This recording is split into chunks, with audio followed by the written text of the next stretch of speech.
মাত্র একটা ডিম দিয়ে আজকে আমিও ট্রাই করে ফেললাম ভাইরাল ম্যাঙ্গো পিলো। যেটা তৈরি করা একদম সহজ আর খেতেও অসাধারণ মজা, গালে দিলেই মিলিয়ে যাবে।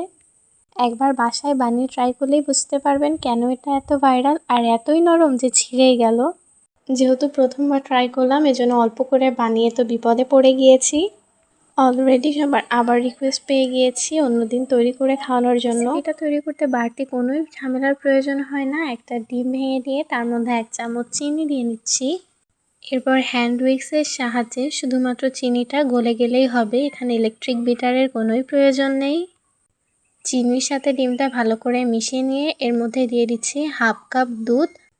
এবার দুধ আর ডিম চিনির মিশ্রণটাকে সুন্দর করে মিশিয়ে নিতে হবে।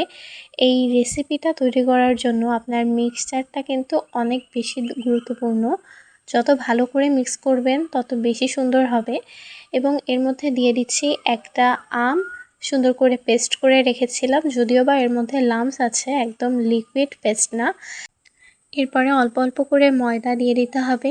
আমি আলাদা করে চেলে নিইনি, কারণ পুরো মিশ্রণটাকে আমরা আরেকবার চেলে নিব, কারণ আমের পিউরিটাও একদম লিকুইড না এবং ময়দা কর্নফ্লাওয়ার দেওয়ার পরে এটা আরও একটু জমাট বেঁধে যাবে। একদম মিহি মিশ্রণ তৈরি করতে গেলে আমাদের অবশ্যই এটাকে আরেকবার চেলে নিতে হবে।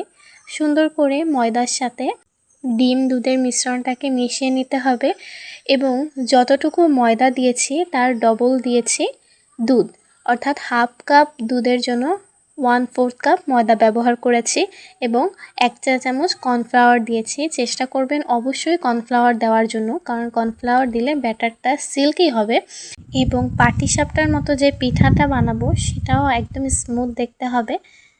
এই তো এভাবে প্রথমে সুন্দর করে সবগুলো মিশ্রণকে মিক্স করে নিতে হবে।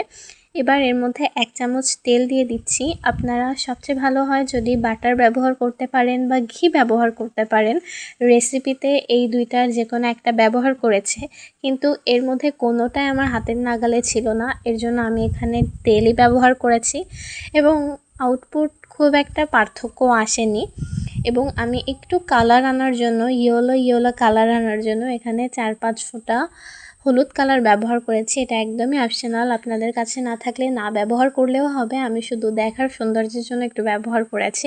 এবং এখানে মিশ্রণটাকে আমি পুরোটা চেলে নিচ্ছি। প্রথমে অল্প অল্প করে দিয়ে এভাবে নেড়ে নেড়ে নিচ্ছিলাম, যেহেতু এর মধ্যে আমের আঁশ রয়েছে অনেকটুকু, তাই সুন্দর করে এটাকে একদম মিহি একটা মিশ্রণ তৈরি করতে হবে। আপনারা যদি এভাবে চেলে না নেন তাহলে আপনারা যে পিঠাটা তৈরি করবেন সেটা কিন্তু সুন্দর হবে না। দেখিয়ে দিলাম কত খানিকটা আঁশ এর মধ্যে থেকে বেরোলো এবং এর ঘনত্বটা এরকমই হবে। ব্যাটারটা যদি অতিরিক্ত ঘন হয়ে যায় তাহলে এভাবে প্যানে দেওয়ার সঙ্গে সঙ্গে ছড়িয়ে নিতে পারবেন না, আর যদি ছড়িয়ে না নেন মোটা হয়ে যায় তাহলে কিন্তু এটা খেতে ভালো লাগবে না। চারদিকে গোল করে এভাবে ছড়িয়ে দিয়ে চুলাটা একদম অল্প আঁচে রেখে দিতে হবে এবং এক পাশ যখন হয়ে যাবে তখনই উঠিয়ে ফেলতে হবে। এক পাশ হলে উল্টিয়ে আর এক পাশ ভাজার দরকার নেই, যেহেতু এটা অনেক পাতলা, সেদ্ধ হয়ে গেলেই হয়ে যাবে। যেহেতু এই পিঠাটা অনেক পাতলা এজন্য উঠানোর ক্ষেত্রে 2টা খুন্তি ব্যবহার করতে পারেন এবং এটা কিন্তু পাতলা করেই বানাতে হবে, তাহলে একদম গালে দিলে মিলিয়ে যাবে। এভাবে প্রতি ব্যাচ ভাজার পরে কিন্তু তেল ব্রাশ করে নিতে হবে, তাহলে উঠাতে আরেকটু ইজি হবে। এবং অবশ্যই চুলার আঁচটা একটু লো করে রাখতে হবে এবং প্যান যেন অতিরিক্ত হিট না হয়ে যায়। যদি অতিরিক্ত পরিমাণ গরম হয়ে যায় তাহলে দেওয়ার সাথে কিন্তু লেগে যাবে। যেমন এটা উঠাতে গিয়ে খুবই পরিমাণে প্যারা হয়ে যাচ্ছিল। এটাকে আরেকটু চুলার পরে রাখলে শক্ত হতো, তা না করে আমি আগেই উঠায় ফেলেছিলাম। এজন্য রাখতে গিয়ে দেখেন একটু টান লাগার সাথে এটা ছিঁড়ে গিয়েছিল, কিন্তু পরে সমস্যা হয়নি, ক্রিম দিয়ে অ্যাসেম্বল করে খেয়ে নিতে পারছিলাম। এর উপরের পাশটা এরকম মসৃণ হবে এবং নিচের পাশটা একটু ছিদ্রযুক্ত হবে।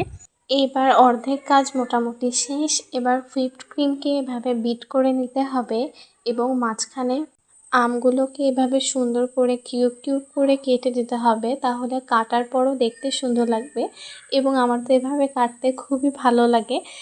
এবার সব কিছু অ্যাসেম্বল করে নেওয়ার পালা। মাঝখানে ক্রিম ফিলিংটা দেওয়ার পর এর মধ্যে আমের যে কিউব করে রাখা পিসগুলো ছিল সেগুলো সুন্দর করে দিয়ে নিতে হবে।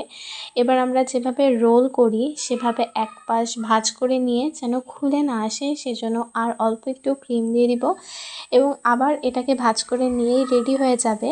এরপরে প্রত্যেকটা এভাবে করে অ্যাসেম্বল করে নিলেই রেডি হয়ে যাবে আমাদের ভাইরাল ম্যাঙ্গো পিলো।